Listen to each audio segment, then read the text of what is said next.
આપણે એક્ટિવામાં oil leakage થાય છે. એ ભાઈનું એવું હતું કે ઓઇલ ક્યાંથી લીકેજ થાય, અમને ઓઇલના બોલના આટા બી બનાવડાવી લીધા ઓઇલ બોલના. પછી આપણે ચેક કર્યું કે આ મેગ્નેટ જો હજી મેગ્નેટ છે ને, મેગ્નેટની અંદરથી લીકેજ છે. તો ચારે બાજુ જોઈ શકો, દેખાય ઓઇલ તમને? જો ઓઇલ દેખાતો હશે તમને, બરાબર? જો ઓઇલ દેખાય, આખું ઓઇલ થઈ ગયું છે. એટલે એની અંદર જે આપણે મેગ્નેટની ઓઇલ સીલ ચેન્જ કરવાની છે. મેગ્નેટની ઓઇલ સીલ માટે હું તમને બતાવું કઈ વસ્તુ ખોલવાની છે. 108 નંબરનું બોલ્ટ જોઈ ખોલી દેવાનું છે.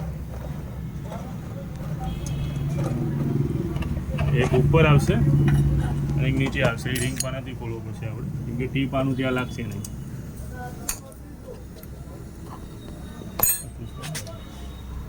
જો આવી રીતે આપણે બે બોલ્ટ ખોલી દીધા હતા, એ બે 4/20 હવે તો બહાર આવી જાય. જો ઓઇલ લીકેજ જુઓ તમે, કેટલું ઓઇલ લીકેજ છે.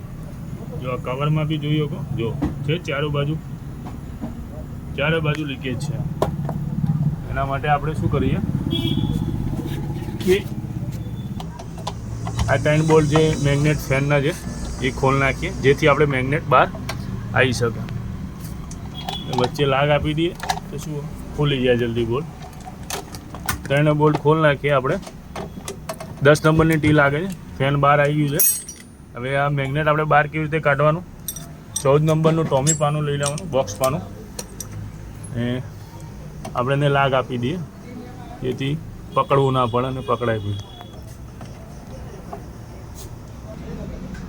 આપણે આ 14 નંબરનું બોક્સ પાનું લઈ લીધું છે. ખુલી ગયું છે, કેમ કે બહુ ટાઈટ આવે, કેમ કે એને ટાઈટ જ રાખવું પડે. એ મેગ્નેટ કહેવાય. નટ બહાર આવી ગઈ આપણે. મેગ્નેટનું કુલર છે આપણે જોડે. મેગ્નેટનું કુલર હથોડી નહીં મારવાની કોઈ દિવસ મેગ્નેટ ઉપર, નહીં તો એના જે મેગ્નેટ આવે છે અંદર એ ખરાબ થઈ જાય. તો હજી આવા જ કરે. ઘણા લોકો શું હથોડી મારીને એક બાજુ પેચકસ રાખીને પછી ઠોકીને કાઢતા હોય, પણ એ નહીં કરવાનું આપણે.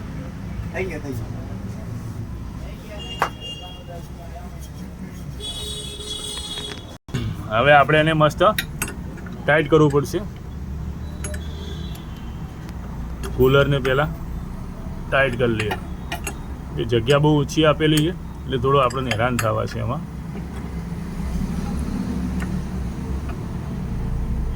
જ્યાં સુધી ટાઈટ નહીં થાય ત્યાં સુધી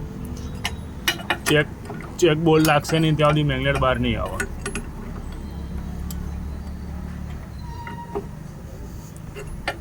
પ્રોપર ટાઈટ થશે તો જ કામ થશે.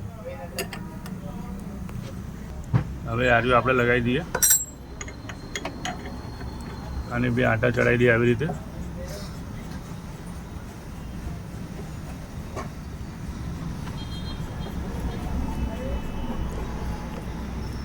કુલર હોય તો શું, કુલરથી કામ કરવાનું મજા આવે.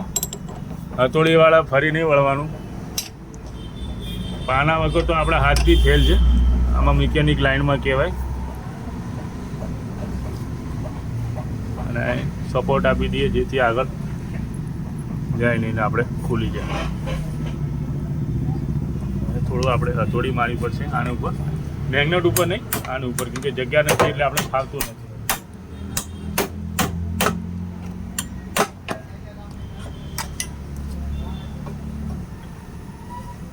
તો હવે આપણે જોવા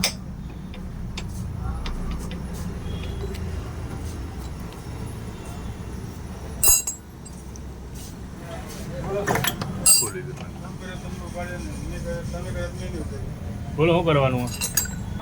હવે આ જે ઓઇલ લીકેજ હતો એના માટે આપણે છે ને અહીંયા ઓઇલ સીલ આવે છે એની અંદર, અને ક્રેન્કેસમાં ઓઇલ સીલ આવે છે. હવે ક્રેન્કેસમાં ઓલરેડી અંદર ઓઇલ સીલ લાગેલી છે, તો હવે આપણે એને કાઢવા જઈશું તો બહુ હેરાન થઈશું. તો આપણે શું કરીશું, એક કપડું લઈશું, સાફ કપડું લઈ ને આને ચારે બાજુથી ક્લીન કરી દઈએ, જેથી એકદમ ક્લીન થઈ જાય. માટી વાટી ડસ્ટ લાગેલી હોય તો બધું સાફ થઈ જાય. તો તમે જોઈ શકો કે અંદર ઓઇલ સીલ છે જ ઓલરેડી, જો છે આજુબાજુ દેખાય તમને લાગેલી છે, તો બી આટલું બધું લીકેજ થઈ ગયું છે. હવે આપણે આ નવી ઓઇલ સીલ લઈએ છીએ. આ ઓઇલ સીલ આપણે પેલી જૂની નહીં કાઢવાની, એની ઉપર જ બેસાડી દઈએ. બરાબર. હવે આપણે એક ભૂંગળી પાના જેવું લઈ લઈએ, પલક પાનું હોય તમારી જોડે. આવી રીતે મૂકી થોડું પ્રેસ કરવાનું અથવા હથોડીથી પકડથી